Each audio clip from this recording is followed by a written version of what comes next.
असतं का त्याच्यात? खिलोने असतात, टॉईज. काय काय येतं? कशी आहे किरणजॉय? कसं आहे?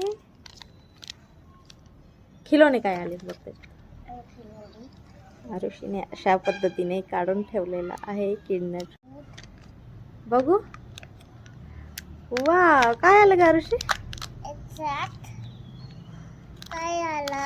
काय आलं त्याला? हा, काय आहे ते खिलोने?